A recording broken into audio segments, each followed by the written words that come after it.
So far, we're doing a great job in working our way through the generators in Rails. You're going to be using these generators throughout not just this entire course, but your entire Rails development career.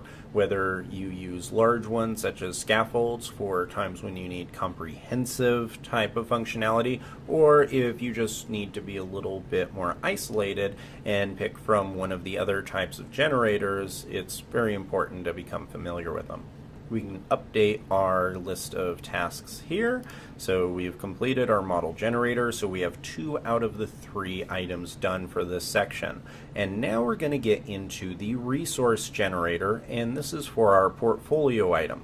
So if we open up, I'm going to go back to my portfolio here. If we open this up and go all the way to the right hand side, and you don't have to follow along in terms of going to the website, I just want to show you the attributes that we're going to be using. Right here you can see all of these portfolio items, and we're eventually going to create something like this in our own application. So if I go to, say, this Eventbrite one right here and click View, we have all kinds of attributes, and this may seem a little bit confusing in terms of modeling the data, but if you actually just kind of take a step back, I think you'll see that it's kind of intuitive what we need. So here what we have is a title. This can be the client, it could be the name of the project, anything like that. So we know we're going to need a title. Then we may also want to have a description. I think it's a good idea to have some type of description that we can use. And so we're going to have a title, a description. We're going to have a body, just like we did for blog posts. And then we're going to have not just one image.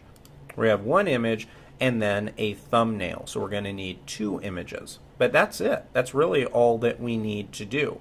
Eventually we may want to do something like have categories, but we're not going to worry about that right now. We can always add that later. So let's switch back to the terminal.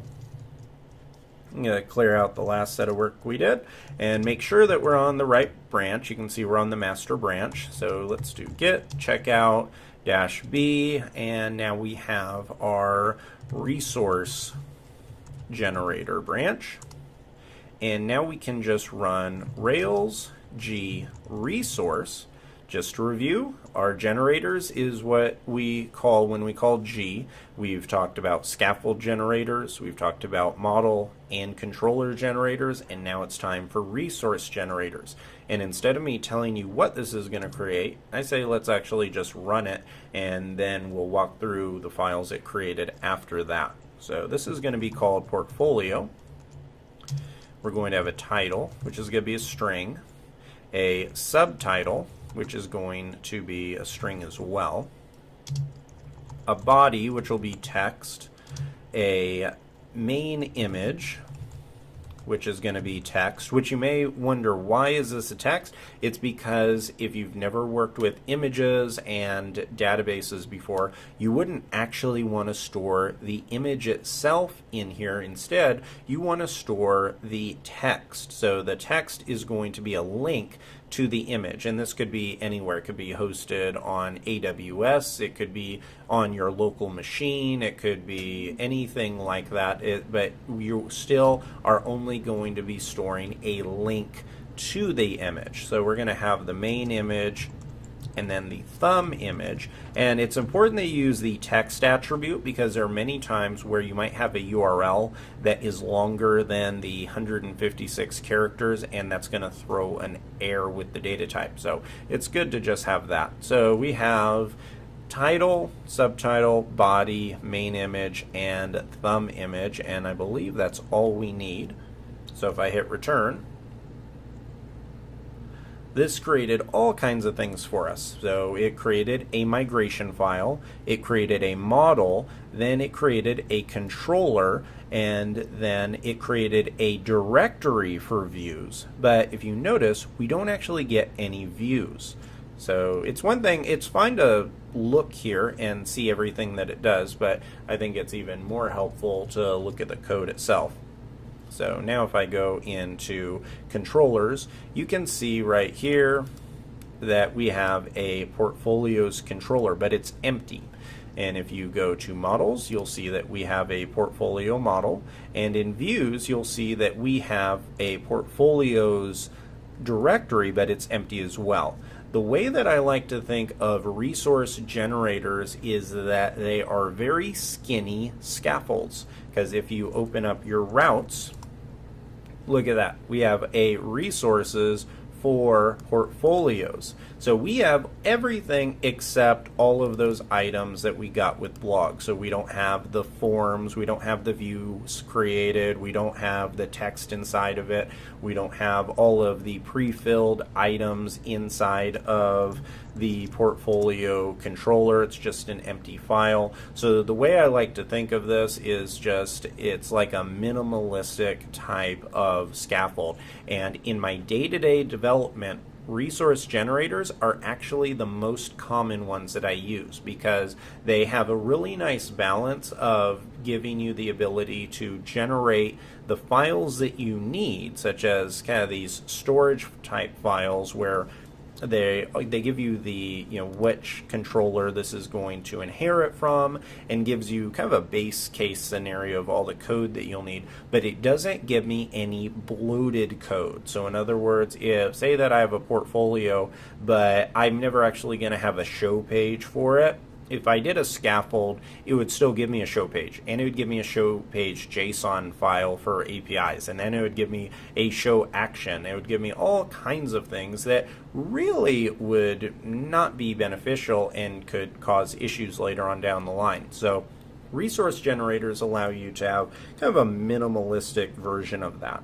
Now, the other cool thing that this did is it created a migration file for us. So if I come down here, you can see that we now have a third file called Create Portfolios, and this has a title, subtitle, body, main image, and thumb image. So it has all of these items right here, and I don't have to do anything else with it besides run the migration. So if I hit clear, Rails G, or I'm sorry, not Rails G, that's for generate, Rails DB migrate.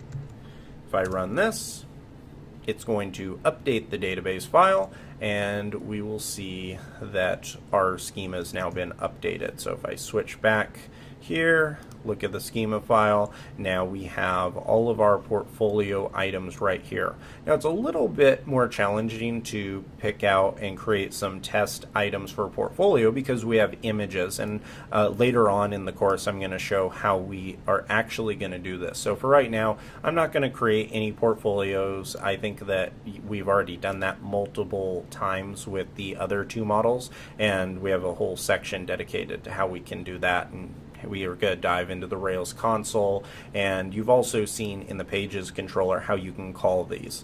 Eventually we're going to also be calling our portfolio from there, but right now it's empty. We'll wait until we actually have some data to work with. So hopefully that gives you a good idea on what a resource generator does and also when to use it. I'm going to hit get status. We're going to add all of this, and this also gives you a good idea for everything that it did. It created a set of routes, it updated our schema file after we ran the migration, gave us our CoffeeScript and CSS files, gave us a controller, some helper, a place where you could put helper methods, a model file, and then a migration file. I'm going to say get add, get commit, added portfolio items via resource generator. And now for this one, I'm going to do the same type of merge where I do get checkout master, and I'm now going to merge this. So I'm going to say get merge resource generator branch. That has all been merged successfully, and now I can just run get push.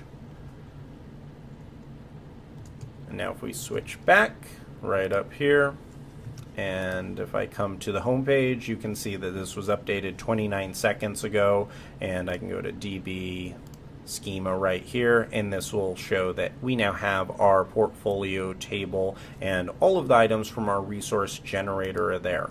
And since I have not forgotten, just like I've forgotten the last few modules, we've finished this out, so let's clear off this task. And now I can close it, And let's hit finish, deliver, accept, and we're good to go. Great job on that. In the next guide, we're going to take a deep dive into analyzing how Rails generators work at their core, and we'll walk through how we can do some custom work with them as well.